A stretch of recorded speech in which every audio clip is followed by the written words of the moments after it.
May nabasa po kong isang testimony ng isang pastor na siya po ay naguguluhan sa kanyang isipan kung ano po ang kanyang ibabahagi, mensahe, kinabukasan sapagkat Sabado siya nag-isip at wala pa siyang makitang mensahe para sa mga tao ng Diyos. So nanalangin siya sa kanyang pagtulog hanggang sa nagbulay siya nung gabi. Wala pa ring dumating sa kanyang isipan kung ano yung topic, kung ano yung subject na ituturo niya. At wala ring scripture o bahagi ng kasulatan nagbigay sa kanyang linaw upang kung ano ang kanyang ipipreach. Hanggang siya ay nakatulog. At nung siya magising, bakante pa rin ang isip niya. Hindi niya alam kung ano ipipreach. At siya naligo. At habang siya naliligo, nagsalita ang Diyos sa kanya. Sabi niya, nagsalita ang Diyos sa akin. At ang sabi niyang Diyos sa akin, ang mensaheng ito, ang siya kong ipapaliwanag sa inyo, ang pagkakaloob, giving. So ang pastor na ito, gaya ng paniniwala ng Ola, siya po ay nag-preach as the Spirit leads. So binigay sa kanya dahil narinig niya ang tinig ng Diyos sa likod niya. Ang sabi niya, anak, preach giving. Marahil ganun din kayo magsalita. Nagsalita ang Diyos sa akin. Sinabi ng Diyos sa akin. Sa text na ito, sinabi ng Diyos sa akin. Mga kapatid, yan po'y salita ng mga taong hyper-faith. Na ang Diyos ay nagsasalita. Audible voice, narinig niya sa kanyang tenga na ang Diyos ay nagsasalita. Pero hindi natin maitanggi na ang Diyos talaga ay nagsasalita. Pero kanino siya nagsasalita? At paano siya magsalita sa kanyang mga tao? At yun ang dapat nating matutunan at diyan dapat tayo lumago. Sapagkat napakagaling natin pagka sinabi natin sa ating kapwa, alam mo, ang Diyos nagsalita sa akin kagabi, anak, puntahan mo yung kapatid mo at lumuhod ka sa harapan. At pagbukas na sabihin mo, naparito ako, sabi ng Panginoon sa akin, pwede akong manghiram sa iyo.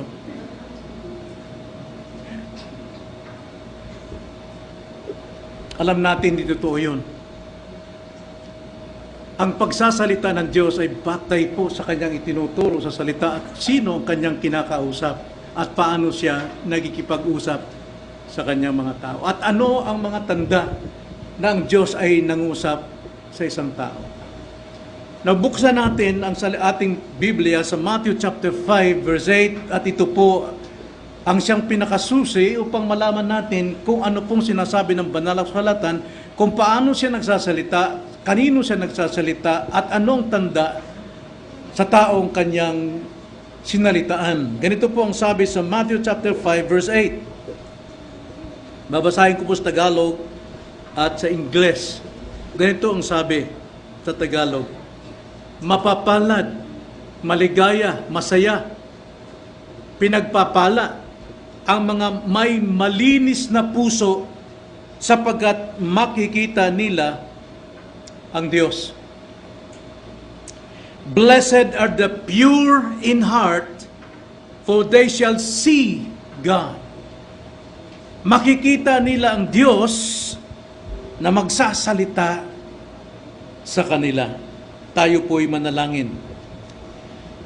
Panginoon, tunay na ang iyong salita lamang ang makapagpapatotoo sa amin kung paano kayo makikipagkita sa amin, paano kayo magsalita sa amin, at paano namin matitimbang sa lahat ng mga maangkin na ang Diyos ay nagpakita sa kanila upang magbigay ng mensahe, kundi batay lamang sa iyo pong salita.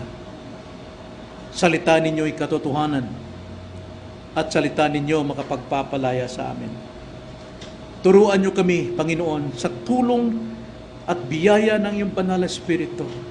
Magsalita kayo sa aming mga puso mula sa inyong banal na kasulatan na ipapaliwanag sa amin ngayon. In Jesus' name, Amen. Na mayroong isang taong nagpatotoo at hindi niya ito pinaghambog na ang Diyos ay nagpakita sa kanya. Hindi ang itsura ng Diyos, hindi ang anyo ng Diyos, kundi ang attributes ng Diyos ang ipinakita sa kanya.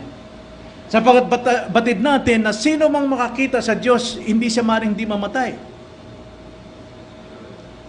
Ngunit isang bagay na ginawa ng Diyos upang makita siya sa pamamagitan ng isang tao na nagkatawang tao, isang Diyos, walang iba kundi si Kristo. Walang ibang nakakita sa Diyos maliban si Kristo. Walang ibang nakakilala sa Diyos kundi si Kristo. Pero may isang tao na kinalugdan ng Diyos sa kanyang kahilingan nang sabi niya, "O Lord, my God, show me your glory." Ipakita mo sa akin ang iyong kadakilaan. At ang Diyos ay nagpakita na sabi niya, "Makikita mo ang aking kaluwalhatian sa aking pagiging compassionate, loving." Lahat ng katangian ng Diyos ipinakita kay Moises.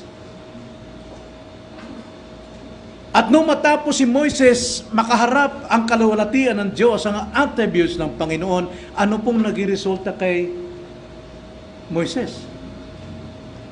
Nagningning ang kanyang mukha. Pagniningning, ibig sabihin sa Hebrew, pag-shine ng sunrise. Ang mukha ni Moises. Nakikita ito ng lahat ng mga kapatid niya, nakikita ito sa mga nakakilala sa kanya.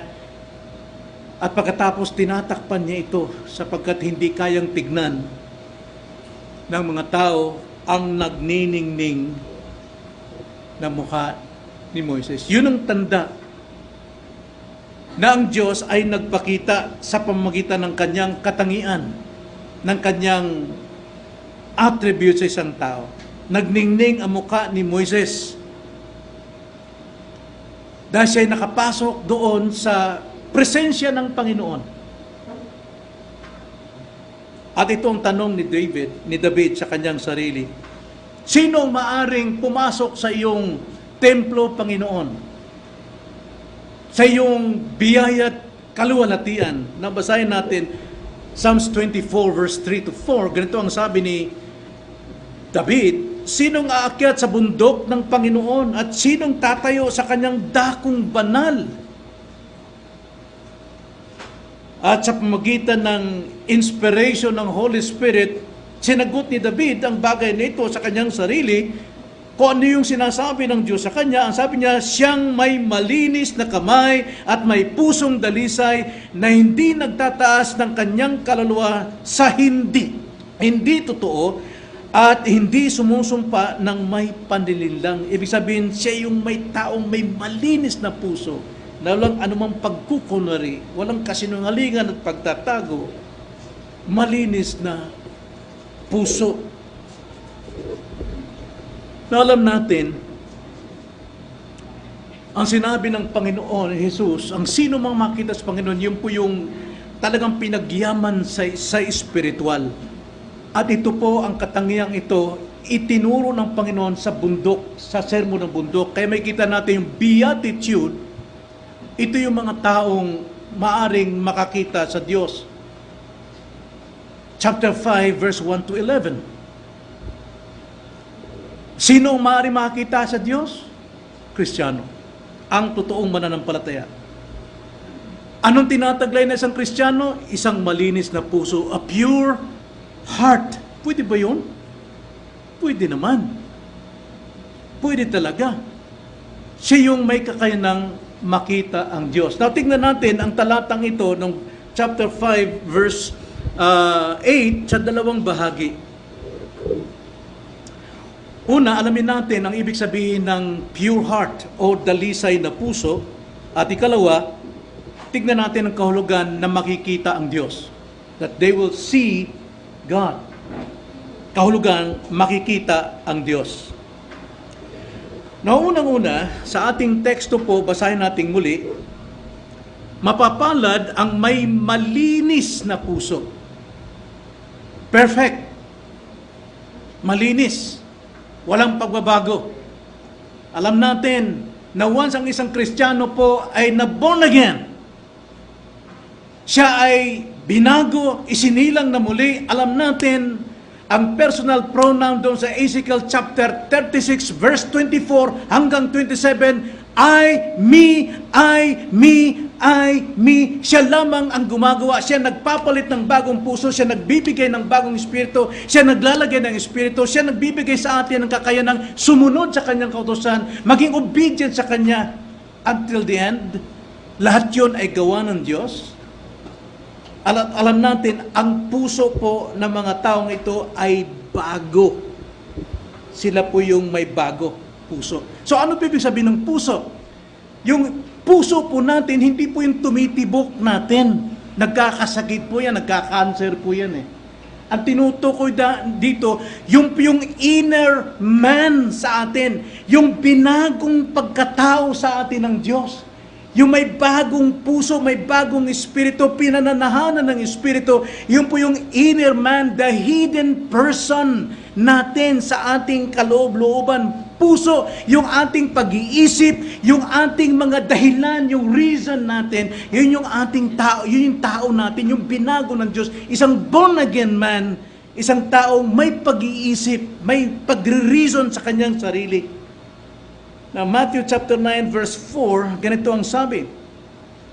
Ngunit palibhasa, alam ni Jesus ang kanilang mga iniisip, ay sinabi niya, bakit nag-iisip kayo sa inyong mga puso ng masama? So therefore, yung po yung pag-iisip natin, yun yung ating inner person, yung panloob nating pagkatao, yung puso nating totoo, hindi yung physical heart, kundi yung ating bagong pagkatao. Yung lugar ng ating desires, yung lugar ng ating intention, yun yung ating tao. Kaya dyan tayo malaman kung anong klaseng puso mayroon ka. Sinong iniibig mo? Siniibig mo ba ang kasalanan? Iniibig mo ba ang Diyos? Ito yung damdamin natin, ito yung pagkatao natin. Matthew 5:28, tignan nyo, ang sabi, ngunit sinasabi ko sa inyo na ang bawat tumitingin sa isang babae na may pagnanasa ay nagkakasala na sa kanya ng pangangalan niya sa kanyang puso, sa kanyang inner person, sa kanyang buong pagkatao, panloob na pagkatao. Kanya nga ang ating pong panloob na pagkatao, siya pong nakikita sa labas nating pagkatao. Ang puso natin, kung ito'y bago, isang bagong pusong pinalitan ng Diyos, isang bagong pagkatao na may bagong espiritu, iba po ang kanyang mga salita. Hindi po taong magsalita ng masasakit, hindi mga taong galit palagi, sapagkat kung yun po ang lumalabas sa ating labi, yun po yung nilalaman ng ating puso. Mark chapter 7 verse 21, kung anong nilalaman ng ating puso, siyang lumalabas sa ating bibig. Hindi dapat ganon mangyari sa mga Kristiyano na walang alam sabihin, kundi yung mga ugali ng sanlibutan, nakikita sa kanyang ugali. Ano bang puso mo? Ano bang klase kang pagkatao ibig sabihin? Ano bang damdamin mo? Ano bang emosyon mo? Ano bang iniisip mo? Ba't ganyan pa rin? Hindi ka makontento, hindi ka nagtitiwala sa kapwa. Mark chapter 7 verse 21, basahin natin ng isang unregenerated man. Non-graced person, hindi pinagpala. Walang biyaya. Ito ang sabi, sapagkat mula sa loob, mula sa puso ng tao, lumalabas ang masasamang pag-iisip, pakikiapid, pagnanakaw, pagpaslang, ang pangangalun niya, kasakiman, kasamaan, pandaraya, kahalayan, pagkainggit, paninirang puri, kapalaluan at kahangalan. Ang lahat ng masamang bagay na ito ay nasa loob, nagmumula at nagpaparumi sa tao. Mga kapatid, hindi ko sinasabing wala na sa ating ganitong kaisipan. Meron pa sapagkat tayo nasa laman. Pero higit ang ating puso na pinalitan ng Diyos, yung dati nating matigas ng puso pinalitan at binigyan ng bagong espiritu at pinananahanan ni Kristo upang makontrol natin ang ating makasalanang likas. At paano makukontrol yung panlabas natin, yung ating katawan? By faith. Living by faith, the righteous man, the inner person shall live by faith. Kaya lumalabas yung galit ka, lagi nakasinghal palagi. Dahil hindi ka namumuhis pananampalataya. Ipinaubaya mong alipinin ka ng iyong remaining sin. At baka naman hindi ka talaga totoong Kristiyano. Kaya hindi mabago-bago ugali mo. Kahapon may nakasharing ako, sabi ko nga, marami pong nakikinig sa live streaming natin. Ikiklik lang nun, halimbawa, boy is watching. Tapos iwanan na yon. Sa buong preaching, ando palagi, boy is preaching, good morning po, hanggang doon lang yon. Pero hindi nakikinig, sapagkat kung nakikinig siya ng salita ng Diyos, hindi pwedeng hindi siya makonvict ng banal na Espiritu mula sa pangangaral upang tumama sa kanyang Espiritong binigyan ng bagong Espiritu upang siya lumabas at makiisa at sumunod sa kalooban ng Diyos. Hindi nga alam kung mayroon na pala tayong ng live, face to face na. Hindi alam ng iba. Bakit? Alam ko, dahil ilalagay lang click, boy is watching. Hello po, good morning. Pero hindi alam ang mensahe. Dahil kung alam ang mensahe, dapat next Sunday nandito siya. Kaya lumalabas po ang nilalaman ng puso sa gawa ng tao. So ano po yung puso? Ito yung trono ng ating damdamin. Ito yung totoo nating pagkatao.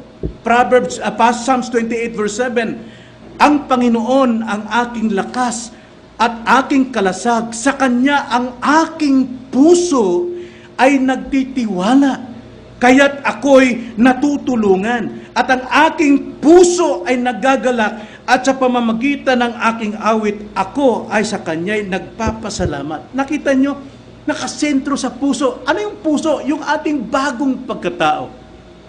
Yung ating pagiging anak ng Diyos. Pag sinabing bagong espiritu, yung ating pangungugali naman. Yung ating ginagawa. Puso po rito. Now, naunawa na natin, makikita ng ating inner person ang Diyos. Siya'y magsasalita sa atin sa ating puso. Psalms 27 verse 3, ganito ang pagkakasabi. Bagaman magkampo laban sa akin ang isang hukbo, hindi matatakot ang aking puso. Bagaman magbangon ang digmaan laban sa akin, gayon man ako'y magtitiwala pa rin. Ano pong sinasabi rito? Ang puso po hindi nadadaig anumang hindrances sa ating buhay para tayo sumamba sa Diyos, kumilala sa Diyos, sumunod sa Diyos, magkampo man ang lahat ng yan, hindi pwedeng gapiin ang ating puso. Yung ating bagong pagkatao. Hindi po maaring alipinin ito. So yung ating pong puso represents the whole personality of man. Ang buong personalidad nakikita po sa ating puso. At nilalaman ng ating puso nakikita sa ating bibig, sa kilos, sa panlabas. We cannot judge man. We cannot judge the heart of man, but we can judge sa kanilang outward, panlabas na kinikilos at sinasabi. Hindi tayo Diyos para mag-judge ng puso ng tao. Yes. Pero sa iyong kawala doon, sa utos ng Diyos, Hebrews chapter 10, verse 24 to 25, that judge you na hindi ka obedient sa Panginoon. So ito yung buong pagkatao natin. Sa buong pagkatao natin, na-judge ng ating kapwa. Pag ikaw mayroong ginagawang masama, may kasalanan ka, hindi ka nagsisisi, that means to say, either you are not a Christian or you are a disobedient Christian. Kaya hindi ka pwedeng magsabi, you cannot judge me. Sino ka para i-judge ako? Hahatulan ka rin ng Diyos. Naranasan ko sa Facebook, ginudge ako. Ayaw ko na magdugtong sapagkat kung ako sasagot doon, judge ko na rin siya. Pero ang salita ng Diyos, nagsasabi lang ng totoo kung sino ka talaga.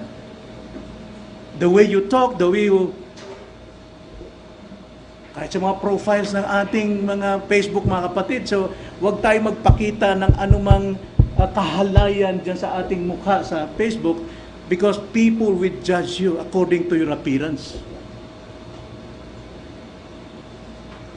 Masakit yun, pero mas masakit ang judgment ng Panginoon according to our person. According to our heart. Itong tinitignan ng Diyos, di ba? 1 Samuel chapter 16 verse 7, ang sabi ng Panginoon, ang puso, sa Jeremiah chapter, 1 Samuel chapter 16 verse 7, ganitong sabi, ngunit sinabi ng Panginoon kay Samuel, huwag mong tignan ang kanyang mukha o ang taas ng kanyang tindig, sapagkat itinatakwil ko siya. No? Yung pagpili ngayon sa magiging hari, akala nitong si Samuel, yung mga kapatid ni David, ang kasing gugwapo, makikisig. Pero sabi ng Panginoon, wag mong tignan yan. Itinakwil ko yan. See? Hindi sa appearance natin, tayo ay may favor sa Diyos. Hindi yun tinitignan ng Diyos. Hindi sa kausahan mo, hindi sa dami ng ginagawa mo, hindi sa brightness mo. But who are you inside? Good and faithful servant. Pero itong sabi, sapagkat tinakwil ko siya, sapagkat hindi tumitingin ng Panginoon na gaya ng pagtingin ng tao.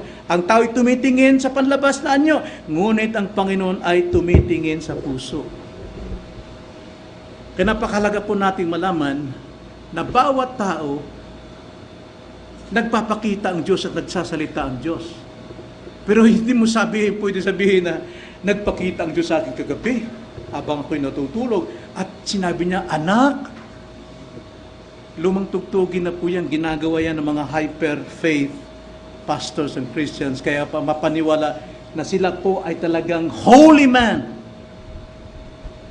Alam ko yan, sinasama ko Pastor Nita nung araw, si Brother Feli, para umattend sa Himala, yung tinig ng Himala. Yun ang sinasabi ko, sinabi sa akin ng Panginoon, anak, pero wag ka pinagtataksilan niya ang kanyang misis. Nahuli siyang dinala sa hotel yung kanyang kabit. At ang masakit pa, andyan ang misis niya, walang ginawa ko rin na kayo-kayok, andun yung kabit niya. Hindi alam ng mga tao. Tapos may nakaalam, tumiwalag. Yun ang kaibigan natin. Isang mistiso na talagang radio preacher siya. Ayoko nang banggitin ang pangalan niya. See? Tingin ng tao, holy man. But God, nakikita niya ang kanyang puso. Sapagat ang puso po, kasabihin natin, you profess to be a Christian, you're brightest man as a Christian. Pero ang Diyos tumitingin sa puso. Ang sabi nga sa Jeremiah chapter 17, verse 9 to 10, ang puso ay mandaraya kaysa lahat ng bagay. Everything. Pwedeng dayain ng puso. At lubhang napakasama. Sinong nakakaunawa nito? Tanging Diyos lang. Tanging Diyos lang. 10, akong Panginoon ang sumisiyasat ng pag-iisip at sumusubok ng puso upang ibigay sa lahat ang ayon sa kanilang lakad, ayon hukom para sa kanila, ayon sa bunga ng kanyang mga gawa.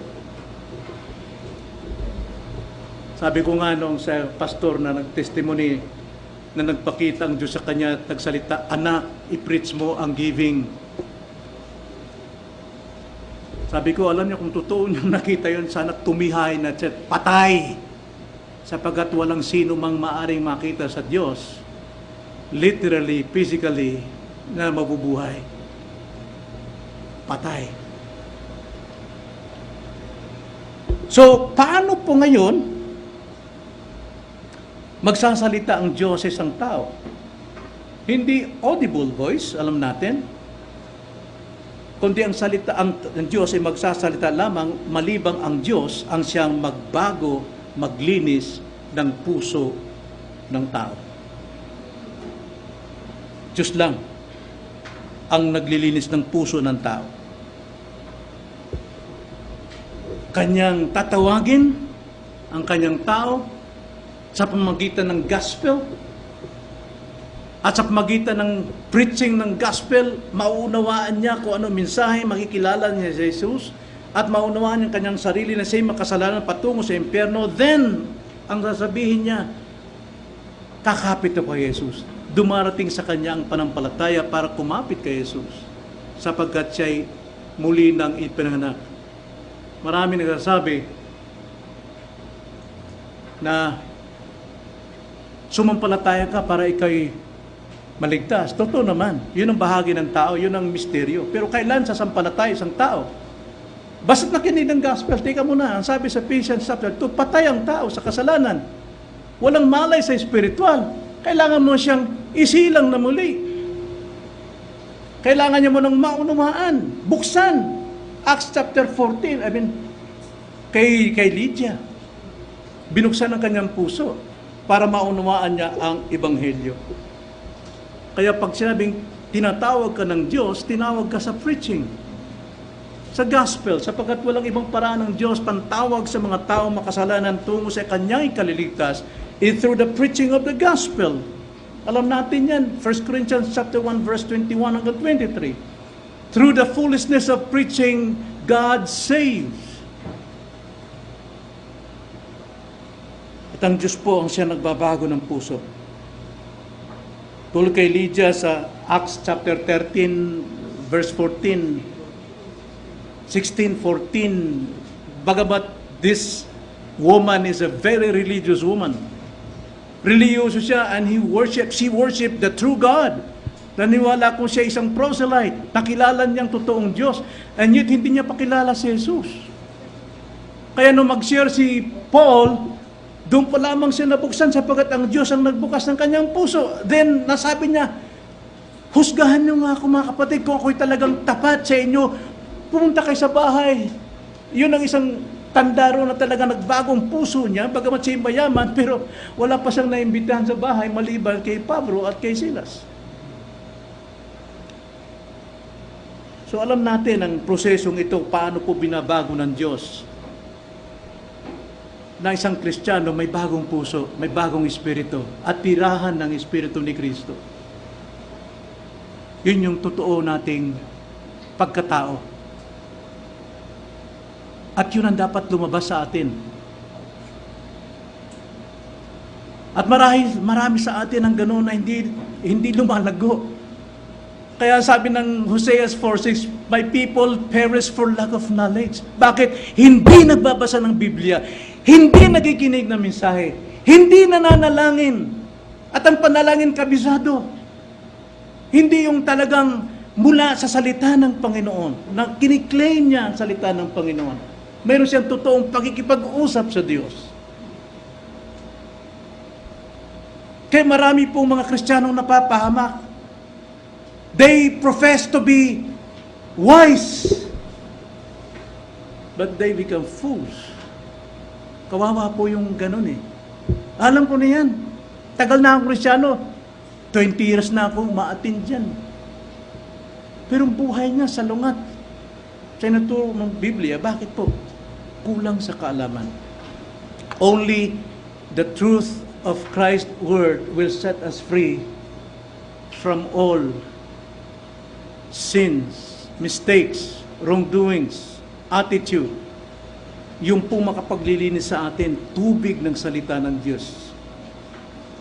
Kailangan natin, mga kapatid, dapat puso ay dalisay upang ang Diyos magsasalita sa atin. Kaya kung tayo preacher, huwag mong sabihin natin, sabi ng Diyos sa akin, mga kapatid, Psalms 51 verse 1. No, don't say that. Sapagkat pag sinasabi mong ganyan, ikaw ang special na tao.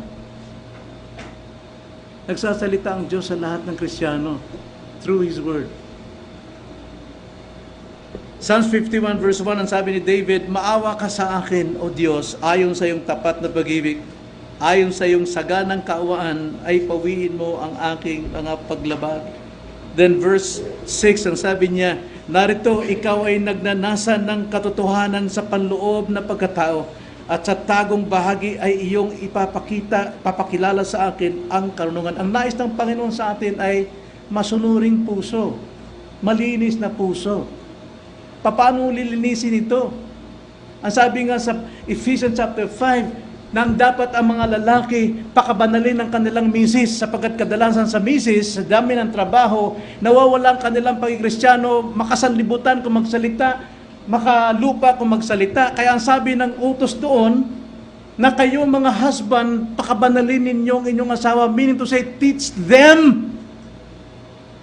Turuan sila, magkaroon kayo ng time na pagkukwento, sharing about your life, your Christian life, your behavior. Ano ba sinasabi ng salita ng Diyos? Nagsasalita ba ang Diyos sa iyo? Dapat ang babae, ang instrumento para sa bumanal, yung mister. Kaya sa maloob natin, na hanggang ngayon misis natin talak ng talak, kasalanan mo yun, kulang mo yun. Give them time. Naturuan sila, hubugin sila. Sapagkat ikaw ang ulo. Bilang mister at ang asawa, ikaw ay nilarawan kay Kristo. Christ is the head of the church. Christ is the husband and the church is the wife.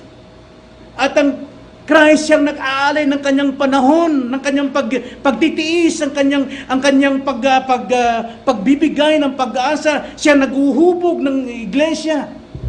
Sacrifice yourself, your love. Dapat sacrificial love sa iyong misis para maging banal.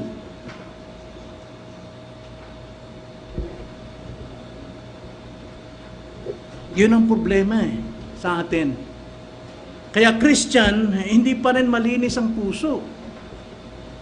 Nahadlangan pa rin ng gawang laman. Tanda natin, nasa laman pa tayo. Pero sa loob natin, sa pagkatao nating totoo, we are no longer us living inside, but Christ. So, yung panlabas natin, yung laman natin, live by the Spirit, by faith. Kanino? Kay Kristo pa rin. Hayaan nating mag-obey itong ating remaining sin. At yan ang tungkulin ng lalaki. Anak ko, Brad, talagang matigas ang ulo eh. Talagang hindi sumusunod. Yes! Father! Huwag mong udyukan ang anak ninyong lumaban. Huwag niyong itulak sa kasamaan ng loob. But train them. Train them. Pag sinabing train, hindi sinabing teach them. Yung train doon may kasamang instruction and example para sila'y bumanal. Kulang natin mga magulang kasi sa simula pa lamang pinabayaan natin kung anong gusto nila. Natutuwa tayo pag nagsisinungaling sila. Natutuwa sila pagka nanonood sila ng sine every Sunday. Natutuwa tayo. Pero pagdating ng pagmalaki, sasabihin mo mali ang ginagawa mo, magagalit sila. Sa pagsasabihin, noon dati, hindi mo sinasabing mali. Ngayon mali ako. Don't provoke your children to anger. Dahil sa ating kamalian. Dapat maliit pa lang. Pagtiisan mo talaga, matitigas ang ulo niyan. Kaya nga ang sabi ng Panginoon sa Proverbs, train them the way they should go. Train. Hindi bungangaan, hindi sigawan, hindi paluin. Well, dapat may palo talaga. Sinabi rin ng Bible, but train them. Kung mahaba panahon mo sa iyong trabaho, bigyan mo ng mahabang panahon ang iyong anak. Sapagkat kinabukasan nila, nakasalalay sa iyo bilang ama. Sabi nga Rudolph, pagka hindi mo tinrain ang anak mo, nag-alaga ka ng dragon, totoo naman talaga. Yung analogy na yun, totoo talaga. Sapagkat susuwagin ka talaga paglaki niyan. Ano bang alam mo sa totoo, Daddy? Nung maliit pa ako, tungtuwa ka. Pinagmamalaki pa yung ginagawa ko. Cute na cute ka sa akin. Ngayon, sasabihin mo, mali ako. Kaya kung tayo po nagdurusa sa ating mga anak, it's our problem. At ako, hindi ko sinasabing perfect ang aking mga anak. Marami pong mga bagay na dapat kong ituro sa kanila. Kaya nagtsatsaga akong sumaway sa kanila. Masakit, minsan umiiyak yung aking panganay, si Ramel. Alam niyo naman. Umiiyak yan dahil sa sinasabi ko yung totoo.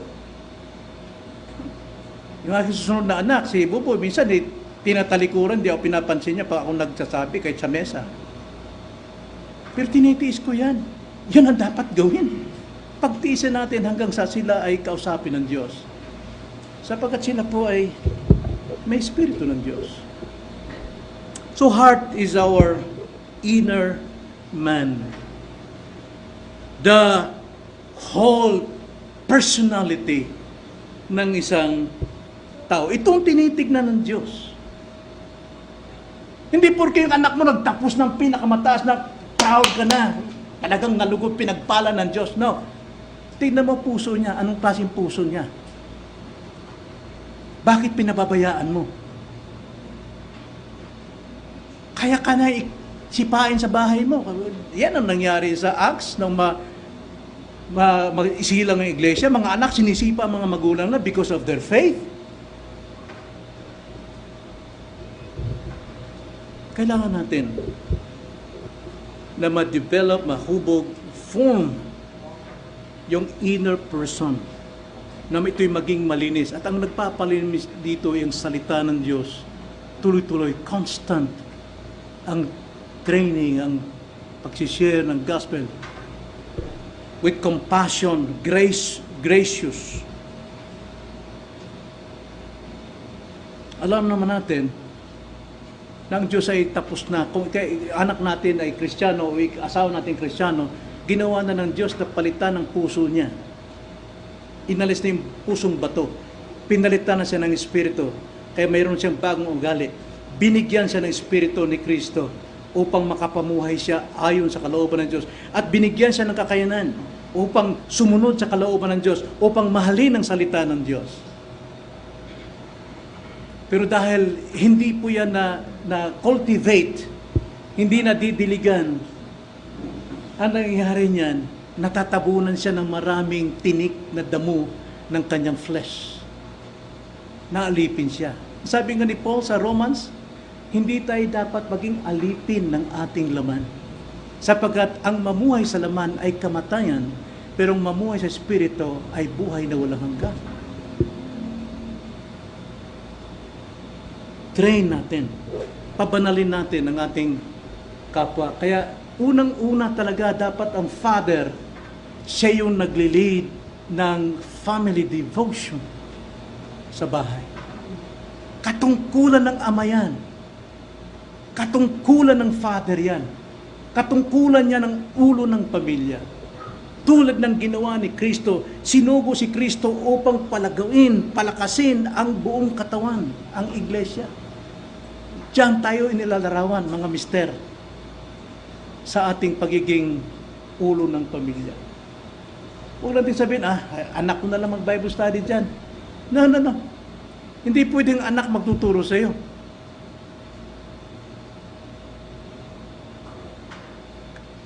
Actually, maging sa pastor, dapat subukin siya, hindi sa kanyang kabataan. Ang mga pastor dapat nasa wastong gulang.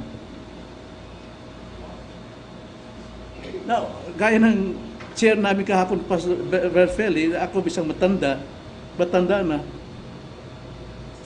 marami akong masasabi sa isang text, sa dami ng karanasan. Matanda na eh. May mga kabataang preacher, pinipilit nilang sila maging matanda. Hindi pwede. Bata ka talaga. Kulang pa ang iyong karanasan. Oy, nandiyan na sa yung pinakamataas na karunungan sa Bible. Paano mo interpret lahat ng mga theological term na yan? But still, you are young. Don't pretend to be old. Kaya nga sabi sa Peter Young people, submit to your elder. Magpasakop kayo. At yan ang ginagawa natin para i-mold yung ating puso sapagkat puso po ang tinitignan ng Diyos sa atin. So ngayon, tingnan natin ikalawa, ang kahulugan ng makikita ng Diyos. And sabi nga sa ating text, "Blessed are the pure in heart, for they shall see God." Paulit-ulit na ako, redundant na ako, they shall see God, pero pinaliwanag ko na alam natin, no man has seen God. Walang tao maaaring nakakita kailanman sa Diyos, but only the Son. Ay? Balikan natin yon, John 1:18. Ganito ang sabi, walang sino mang nakakita kailanman sa Diyos. Even Moses, hindi nakita ang Diyos. But the glory of God ang nakita ni Moses. Ang Diyos ay tanging anak na nasa kandungan ng Ama ang nagpakilala sa Kanya. Kaya nga, si Kristo nagkatawang tao ang tawag, and God in the beginning was the Word, and the Word was with God, and the Word was God. Dahil sa pamagitan ng salita, dito na ipapangaral, na ipapakilala ang totoong Diyos. Yun po kasi ang doktrina sa John, sa Book of John. Karamihan yung mga Hudyo nito, sila'y naniniwala makapangyarihan ang Word. Lahat ng karunungan, through Word, science. Pero ang patutuo rito ni John, God in the beginning was the Word, and the Word was with God, and the Word is God. At ito, sa verse 14, the Son, the only begotten Son. At alam natin na sinabi rin ng Panginoon na wala siyang ibang pagpapakilalan kanyang sarili doon sa mga taong kanyang kinalulugdan magpakilala. At sino yung mga taong yun? Mga nagmamahal sa salita ni Jesus at tumutupad sa salita ni Jesus. Kaya makikita nila at makikilala nila ang Diyos.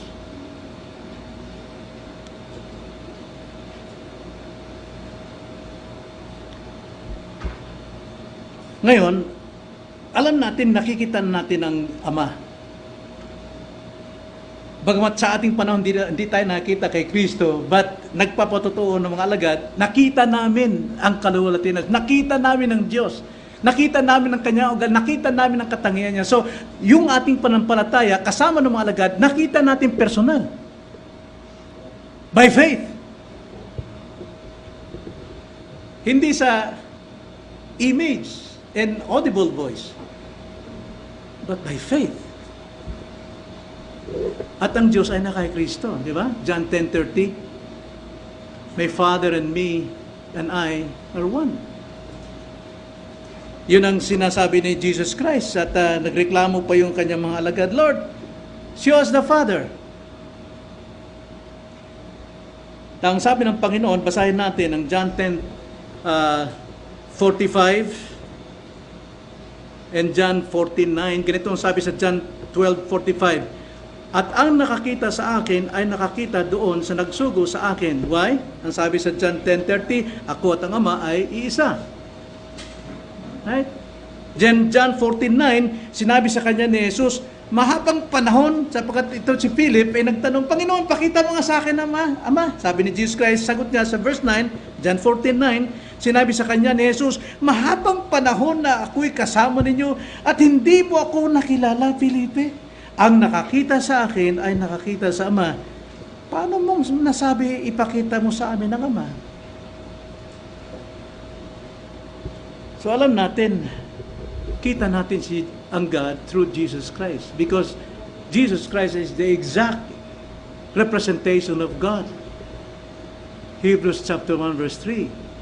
Siya yung exact representation, the image of God. Totoong invisible ang Ama, pero nakikita sa lahat ng sumasampalataya kay Jesus.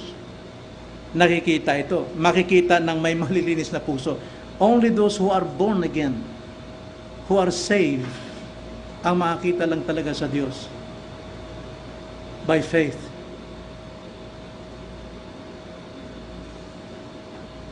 Maraming katwiran. Alam mo, hanggat hindi mo napakita sa akin Diyos, hindi ako maniniwala. Sagot mo lang. Naniniwala ka ba na mayroon kang kamay? Oo naman, nakikita ko eh. Naniniwala ka bang mayroong ilong? Ay, oo naman, nakikita ko eh. Naniniwala ka bang may utak? Ay, oo naman, nandiyan niya sa loob. Nakita mo ba? Hindi. Pero ba't ka naniniwala? Eh, mayroon eh. Do you believe God? Yes. Why? Because He is. At ang salita ng Diyos ay nagpapatunay, nandiyan ang Diyos. God exists. Ganyan po paano kumilos ang faith sa atin. We believe that we have brain, pero hindi natin nakikita yon. And yet, hindi na ibig sabihin walang brain. So, sa mga unbelievers, hindi nila makita talaga ang Diyos. Kaya sila ay nagiging kawa for themselves. No? Wala akong Diyos. Kailangan makapag-produce ako ng aking Diyos. So gagawa siya ng imahen. You are now my God. You will help me. You will heal me. Di ba? Yan ang ginagawa ng tao eh. Pero ang Diyos natin, hindi nakikita sa larawan because ang lahat ng larawan ay may katapusan, may simula at katapusan. We see God who is eternal. May kita natin to by faith. Ang Diyos natin ay hindi maaring makita, siya'y sumasa lahat. So, ang mga tao, sila'y naniniwala sa faith, F-A-T-E, kapalaran, tsansa, nagkataon. Pero tayo hindi tayo naniniwala doon. Walang nagkataon sa daigdig na ito. It is, pinamamalaan ng Diyos, kinukontrol ng Diyos. Lahat yan pinamamalaan by His providence. Kaya walang aksidente. And that's how we believe God. Diyan natin nakikita ang Diyos sa Kanyang salita. Pero sa mga unbelievers, kailangan nila ng patunay. Kailangan puntahan nila sa bundok ng Banahaw. But sa atin, lumuhod ka, pumikit ka, you will see God. Lalo sa panalangin. Unbelievers, wala silang panampalataya sa isang personal God. Ang ganun lang nakikita, ang kanilang paniniwala is image of God, physical God. Pero sa mga believers, they call God. Tinatawag nilang mayroon Diyos. Alam nilang ang Diyos ay nag-exist. Alam ng Diyos na ang Diyos ay sumasa lahat ng isang mananampalataya. Siya ay nasa taas, siya ay sa ilalim, siya ay sa kaliwa, walang katapusan sa kaliwa, katapusan kanan, sa harapan, sa likuran. Tayo'y pinapaligiran ng Diyos. Omniscient of God. Kaya pagdating sa kahirapan, ang mga unbelievers walang ganung pag-asa tulad ng pag-asa natin. Ang mga believers, ang kanilang pag-asa ay talagang totoo. Katotohanan ng kanilang pag-asa. Si Moses, for example, alam natin si Moses lumaki sa Egypt. He became one of the prince of Egypt. Nagmasteral ng Egypt sa karunungan. Lahat master niya. Pero dahil po siya ay anak ng Diyos at natamnan siya ng salita ng Diyos ng kanyang ina, while siya po'y pinalalaki nung makita doon sa lumulutang, pinalaki siya. Ano nakita niya? Nakita niya ang Diyos eh. Hebrews chapter 11, verse 27. Nung nakita niya ang kanyang kababayang Israel, talagang naghihirap na. Siya ay kumampi na sa kanila at nakiisa. At ang sabi itong kanyang paniniwala, Hebrews 11:27, sa pananampalataya, by faith, iniwan niya ang Ehipto. Bakit? At hindi natakot sa puot ng hari, dahil papatayin siya ng hari. Sapagkat siya ay matyagang nagpatuloy na tulad ng pagkakita sa kanya na hindi nakikita. He saw Christ at that time. Nakita niya. Nagtyaga siya ron. Kaya nga isang pagbabago sa isang taong kilala ang Diyos. Kaya napakalaga sa atin, fathers, na patuloy nating hubugin ang ating mga anak kahit matanda na sila. Kahit mga sangang matitigas na yan at maaaring mabali, huwag mong pilitin. Hayaan mong inti mo itong mabaluktot. May tuwid sa kanyang kabaluktutan. Turuan natin sila. Sapagkat kaya nilang mabago sa biyaya ng Diyos. At siyang araw, physical, literal, makikita natin ng Diyos. Pero alam nyo, kahit sa langit, sino nakikita sa trono? Si Kristo pa rin eh. Sapagkat si Kristo hindi mawawala ang kanyang pagiging tao. Mananatili siyang ganon. Pero at the same time, nasa langit trono siya, pero dito kasama natin. Yun ang misteryo ng pagiging anak ng Diyos. Walang napunta sa langit na siyang bumaba at walang bumaba na hindi umakit sa langit. Tanging si Christ lang. So, mga kapatid, lesson sa atin. Huwag tayong tumulad sa mga Pharisees before, sa panahon ni Jesus Christ, na itong mga Pariseo hanggang sa ating panahon, mga legalists ito. Sila yung mga matitindi sa batas. Kaya marami po ang mga hindi naniniwala sa batas dahil sa mga katindihan mga legalist na ito. Mahalaga sa kanila ang outward. Pag sinunod mo ang batas na ito, nakikita sa iyo, you are good sa kanila. Okay, talagang totoong Kristiyano ka para sa kanila. Mahirap itong ipamuhay nito.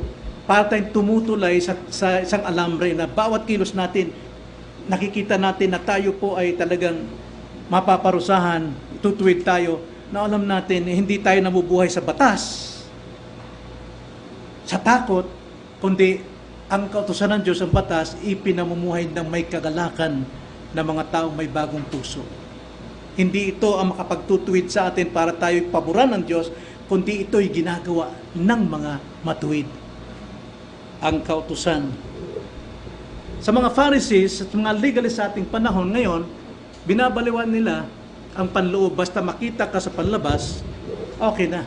Kaya nga, engineers, teachers, doctors, and sino man mga tao ito, pwede silang maging very effective sa kanilang larangan, ng kanilang ginagawa, pero ang kanilang puso ay makasalanan. Dala-dalawa asawa, binata, nangangalon niya, mayroong fornication, pwede sila humarap. Hahangaan sila kung sila doktor, kung sila engineer. Pero hindi nakikita ang puso. Puso po ang tinitignan ng Diyos.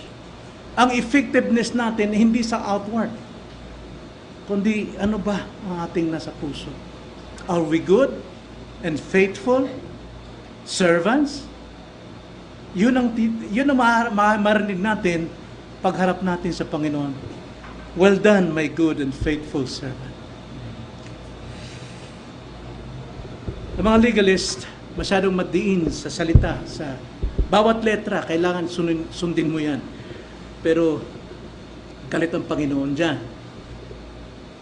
Mga legalist sa ating panahon. So ang preaching palagi, para sumunod ang mga miyembro, pananakot. Kailangan revelation. Yung 666. No? Para sumunod sila. Para umatin. Hindi po. Grace. Gospel. The good news of salvation. Sapagat kung taglay nila, willing silang sumunod. May kagalakan silang magbago ng kanilang ugali. Hindi dahil sa takot. Tanda natin, Diyos lang ang makapagbabago ng ating puso at hindi sa ating pagsisikap. Kung hindi mo po magawa, hindi mo masunod, yung pagsunod kay Kristo, pagsunod sa utos ni Kristo, maaari magtanong ka, Lord, am I really saved? Please, Lord, pakita mo sa akin. Hindi na kailangan pakita. Pray. Ask for repentance. Humingi ng kapatawaran. Lord, gusto kong mabago. Gusto kong maging totoong binago ninyo, hindi sa aking pagsisikap. Bakit galit ako palagi pagdating sa gawain ng Panginoon? Bakit wala akong gana? Why is it, Lord? May bago ba akong puso? Bago bang persona ko? O ipinapakita ko lang sa aking outward appearance na ako'y Christian? Suriin natin ang ating sarili. Sapagat mapapalad ang may mga malinis na puso, makikita nilang Diyos. Tayo manalangin. Opo, Panginoon, Lord, sa bawat pangangaral at pakikinig ng iyong mensahe, aming hinihiling na pagkatapos nito, Panginoon, ay ang aming mga natutunan ay aming maisabuhay na may kagalakan sapagkat ito ang nais ninyo at itong tanda ng pagiging isang alagad ninyo at ang katotohanan ng aming natanggap na aming ipinamumuhay, siya lamang totoong nagpapakita ng pagmamahal sa inyo at mapapalaya kami sa anumang kamalian sa aming buhay. Turuan niyo kami, Panginoon. Lagi niyo kaming turuan upang lumago kami. Hindi kami magiging mataas, kundi lalo kami magpapakababa sa karunungang natatanggap namin sapagkat sa kababaan, doon kayo naluluwalhati at hindi sa aming kataasan at karunungan. Maraming salamat po, Diyos, itong aming dalangin sa pangalan ng Panginoong Hesus. Amen.